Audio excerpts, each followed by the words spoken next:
AOC thought that she somehow had street cred, and that you see all these Democrats being protested, right? And you think your ass can go out for a stroll? Oh, you think you're one of the good ones, ma'am? You think we're gonna let you get away with it because you're AOC?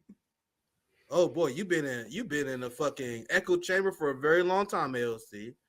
AOC and Cornball West and these PMCs, they think that people who consent against them are just the online left. Who do you guys think the online left is consisted of? The people who are the people who are so passionate that they usually post online, or the people who are usually passionate enough to protest the motherfucker. There's a reason why you see Jose Vega's very online, Rome very online, we're very online. We are the people most passionate about politics. So these people, they just brush off all their criticism. AOC and Cornball, all these people like, oh, it's just the Jimmy Dore left. They're the only people that hate us. Oh, you sweet summer child. You thought you could go out in public without being called out. Let's listen to this. You refuse to call it a genocide. I need you to understand. It's not okay that there's a genocide happening. You're not actively against it. You're lying. I'm lying. What are you talking about?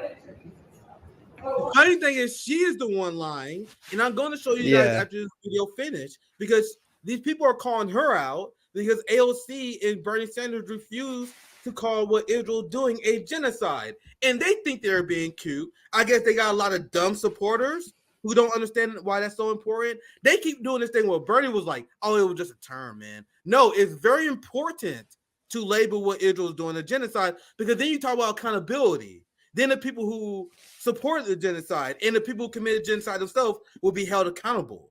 So Bernie and AOC are not slick with this nonsense they're doing when they're avoiding the term genocide. So AOC 100% deserves this. So let's continue the video.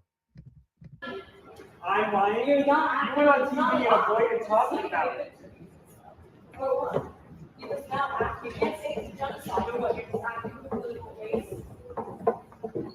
You can't call it a genocide.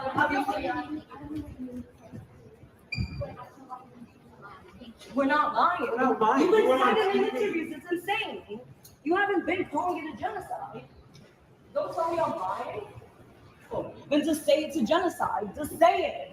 Over 30,000 people are dead, AOC. You can't just say it for once. Just say the word. That's it. That's all we still won't say it. AOC, if you're upset about you being quote unquote harassed, which doesn't exist for politicians, I'm sorry, that's my position. The concept of being harassed doesn't exist if you're a politician. So if you want those people to stop harassing you, you know how you do that, Andrew? Oh, you guys are right. Maybe I haven't been vocal enough about this. This is what a good faith leader would do in this situation. You guys are right. Even though I believe I have been speaking out against this conflict in an adequate way, I understand. Maybe I should use the word genocide more. So yeah, you are right. It's a genocide. Bro, if she said this video is 20 seconds.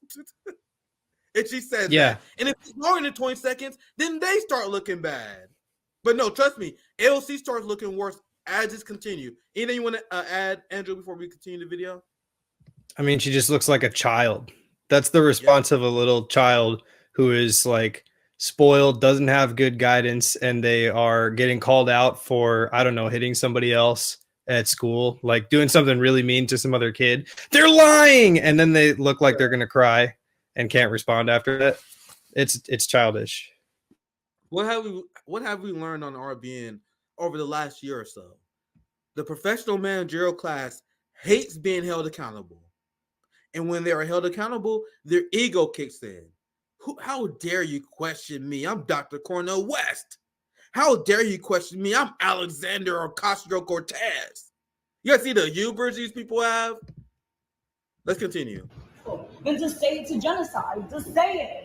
Over 30,000 people are dead, AOC. You can't just say it for once. Just say the word. That's it. That's all we want you to say. Or you're not angry about people confronting you public when you can't call it genocide. Over 30,000 people have died.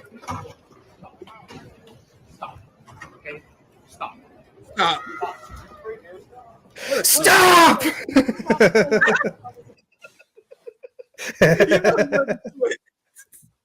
This fucking guy. You know he wanted to do it. That's all we're doing. That's it. cut it, and you're going to cut this, and you're going to clip this so that it's completely out of context. I already said that it was, and y'all are just going to pretend that it wasn't over and over again. It's fucked up, man. And you're not helping these people, and you're not helping them. You refuse. Whoa! You want to know who's not helping the Palestinians? You know the person with power. And you guys see how we see a side of AOC here that I honestly believe, and you guys may give me pushback here, but I honestly believe that this AOC will be way more popular than that fake motherfucker we see every day. But imagine this AOC fighting for the workers. Why don't we see AOC this angry at Nancy Pelosi? Imagine if AOC on the Congress floor was saying, you guys don't have a vote for Medicare for all? That's fucked up. Bro, if you want to talk about clips going viral, nigga, that clip is going viral. Imagine an alternate reality where AOC wasn't a sellout piece of shit. She forced a vote. There's this big national discourse, the same way there was about Matt Gaetz and the old House Speaker whose name eludes me because he's not that important. But imagine that big national dialogue, and then everyone going after AOC the same way they went after Matt Gaetz and them. And AOC said, "You guys don't want to vote for healthcare in the pandemic? That's fucked up, bro." You know how popular she would be if that was what she did. But you guys notice how she brings the ruckus towards the people. You guys notice that Cornball West bring the ruckus to us, not Jim Crow Joe. When he's interviewing Sean Hannity, they riffing, they having a good time. Anderson Cooper, they having a good time. They attacking them in all sorts of ways. It's all good. I love you, brother. Second, we speak out against them. Jimmy Dore Plantation. You guys see who they reserve their energy for? They reserve their hatred for the people. Why isn't AOC going after the Democrats and the media this way? Andrew, I know you want to talk. Go ahead. No, yeah, you said it. You said it right a second ago. You said, imagine an alternate reality where this AOC was turned against the actual power centers. It's like, imagine an alternate reality where AOC was taking her advice from working people instead of a overpaid public relations firm. Like, that's who's coaching her to do her shitty Instagram live crap she does all the time, where she doesn't show real emotion, and people can tell. It's not hard to spot when somebody is doing some rehearsed coach bullshit they practice in the mirror before they actually talk to people. Yeah. I'll play this last meltdown again because I think it's very noteworthy. And then I'm going to show you guys how AOC is such a gaslighting, psychopathic liar. So I said that before. So you guys know how she said I said it before. Actually, I'm going to go back to the point where I think she said that. I'm going to play the whole meltdown at the end again. So if you are looking at them and you're saying, I said it before, why are you so mad? If you said it before, why not say it now, sweetie? Because you're full of shit and you never said it. If you said and you think that Israel committed genocide, say it again. You don't because you're a liar. We're not doing anything. We're just talking to intellectual participation. That's all we're doing. That's it. Cut it, and you're going to cut this, and you're going to clip this so that it's completely out of context. I already said that it was. And y'all are just going to pretend that it wasn't over and over again. It's fucked up, man. And you're not helping these people. TV. And you're not helping them. You refuse to. You're not helping them. You're not helping them. You can't even call it a genocide. You can't even call it a genocide. You think you're helping them? And I can't emphasize enough that she is full of shit. This is something that I have covered. And AOC and Bernie and all these charlatans who are still Democrats, they rely on low info voters and supporters. AOC is just relying. She knows she lost the left. She's relying on teenagers who follow her on Instagram who don't know shit about politics. She's okay with having an approval rating at a level of Kamala Harris. She's okay with that as long as she has enough normies to keep her afloat. Here's the headline. I'm going to show you guys a video that we covered on RBN where she refused to call it a genocide, but here she is gaslighting people because she wants those people who call her out to hesitate. And I'm glad they did it. They didn't fall for it because they know the receipts. She wants them like, wait. Am I wrong? Wait, did she call it a genocide? Am I wrong? That's why AOC lies. She wants that moment of hesitation. She wants to break down the protesters. That is literally what gaslighting is. They want to convince you that you're crazy. And during that moment of hesitation, even though she was caught lying on camera, at least the person is questioning himself now. Which I'm glad that guy didn't take the bait. Now listen here. I'm going to show you guys this headline, and I'm going to show you the interview where she literally said it.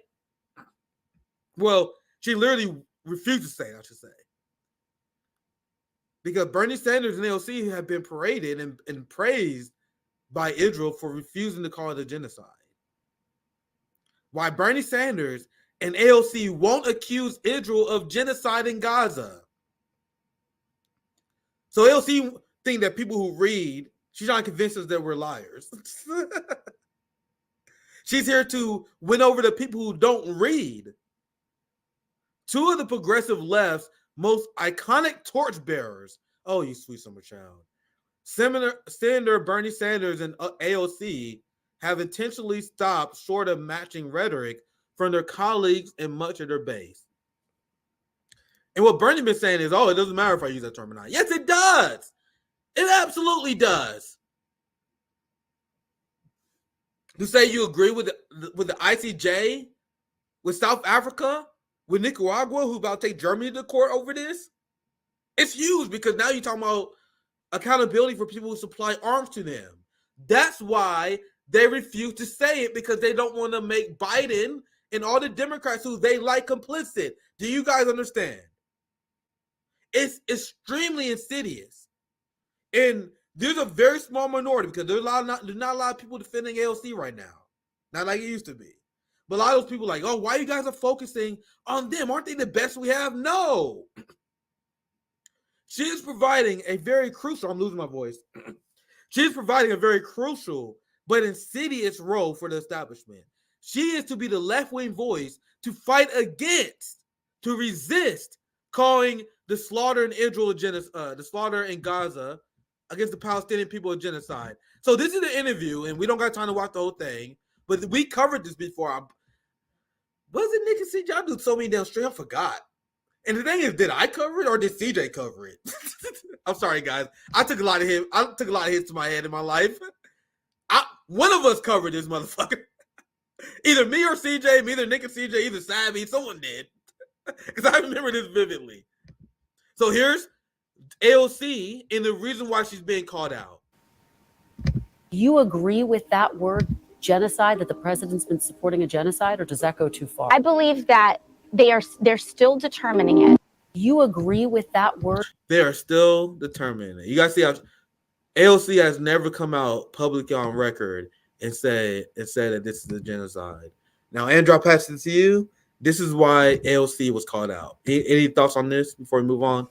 Yeah, you said earlier, you said we don't want you leading a movement or being the public face, because you start throwing hands when people step over the line and put hands on you first. But I think the point is, like, actually we do want real people taking on important roles. You deserve, and I mean everybody, you deserve to be making decisions in your community and to be heard. It doesn't matter if you don't talk nice. I think actually that makes people like you more. Like, you see George Galloway winning again, going back into parliament. And when he's asked on the media, well, don't you respect the prime minister? He says, no, I despise the prime minister. Like, that's the type of energy that people recognize is real people talking.